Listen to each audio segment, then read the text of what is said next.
Assalamualaikum warahmatullahi wabarakatuh. Semangat pagi sahabat UT sekalian. Saat ini kita sudah memasuki sesi 1 ya. Nah, pada sesi yang pertama ini kita akan mengupas tentang hakikat bahasa. Nah, tujuan pembelajaran umum dari sesi 1 ini yang pertama diharapkan setelah mengikuti perkuliahan ini, saudara dapat menjelaskan hakikat bahasa, sifat dan fungsi bahasa. Apa saja sifat bahasa itu, kemudian fungsi bahasa bagaimana. Saudara pernah mendengar ketika orang Jawa mengatakan nasi itu dengan sego. Nah, kenapa orang Jambi ya tempat saya itu mengatakan tentang dengan nasi seperti itu. Nah, itu adalah sifat bahasa, nanti akan kita kupas lebih banyak di sana. Nah, kemudian yang kedua, saudara dapat menjelaskan keterampilan berbahasa secara reseptif dan produktif. Dari 4 keterampilan berbahasa itu, mana yang produktif, mana yang reseptif. Produktif ini bisa diartikan sebagai produksi ya. Artinya ada sesuatu yang dibuat di sana seperti nah, kemudian pada sesi 1 ini juga nanti silakan saudara beri komentar pada forum diskusi, beri tanggapan pada teman yang lain ya. Nah, keaktifan saudara sangat mempengaruhi di sini. Baiklah saudara sekalian, saya akan jelaskan sedikit ya tentang hakikat berbahasa ini. Nah, coba kita cermati di sini ya. Nah, mata kuliah Bahasa Indonesia ya, sesi 1 ini hakikat, fungsi, dan sifat-sifat bahasa. Nah, saudara perlu ketahui bahwa apa sih bahasa itu? Nah, ini harus tahu juga nih. Kemudian sifatnya bagaimana, fungsinya seperti apa. Kemudian hubungan antara keterampilan-keterampilan berbahasa itu. Nah, coba lihat. Nah, ini ya. Bahasa itu memang bunyi ya, secara lisan ya, yang disampaikan oleh manusia. Tapi ingat, ada strukturnya dan ada makna atau artinya seperti itu. Jadi kalau misalnya ada pesawat lewat, suara pesawat itu bukan memang bunyi, tapi tidak ada artinya seperti itu. Oke. Nah, kemudian ada struktur. Nah, ini kalau dalam bahasa Indonesia itu tadi ada misalnya makan, MAKAN gitu. Nah, tapi kalau misalnya kaman tidak ada artinya. Nah, oke. Nah, kemudian Holiday juga menjelaskan bahwa fungsi bahasa itu ada 7 ya. Sebenarnya banyak ya fungsi bahasa. Untuk imajinatif, informatif, yang memberi penyampaian informasi lah terutama. Bahkan bahasa ini juga sebagai ini ya, citra atau potret sebuah suku atau sebuah bangsa, seperti sebagai jati diri.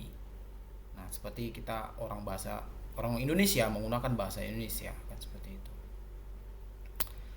Nah, kemudian bahasa juga memiliki sifat. Salah satunya itu yang sering kita dengar bahwa ketika orang Jawa menyebutkan nasi itu dengan sego, kemudian orang Jambi mengatakan nasi. Nah, ini jadi NASI dengan SEGO, sego dengan nasi. Artinya apa? Bahasa itu sifatnya arbiter, mana suka.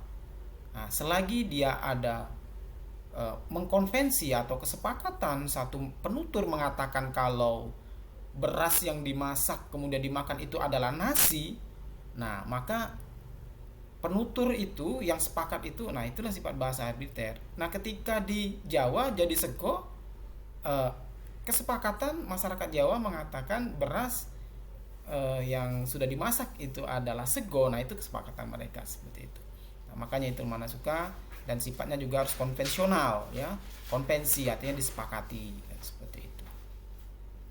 Nah, ini lihatlah nih, banyak sekali contoh-contohnya ya. Nah, ini bahasa juga bersifat produktif ya, dapat menghasilkan kata lebih dari jumlah fonem yang sama. Seperti itu tadi saya katakan. Kata ABT itu misalnya batu, tabu, buta, buat. Nah, gitu. Nah, dari 4 huruf itu ABTU itu dirangkai bisa menjadi beberapa kata seperti itu. Nah, masih banyak lagi sebenarnya sifat-sifat yang lain ya. Itu saja saya rasa penjelasannya. Nanti untuk keterampilan berbahasa yang reseptif dan produktif itu saudara bisa baca lebih banyak dari sumber-sumber referensi lain. Ya, saya sedikit jelaskan lah untuk yang keterampilan produktif itu. Nah, saya sudah jelaskan tadi bahwa produktif itu kan ada menghasilkan. Nah, makanya berbicara, memproduksi bunyi, suara atau kata, nah itu bisa dikatakan keterampilan bahasa yang bersifat produktif. Nah, menulis juga demikian, ada bentuk tulisannya. Nah, yang reseptif ini seperti apa? Nah, ini yang agak pasif ya.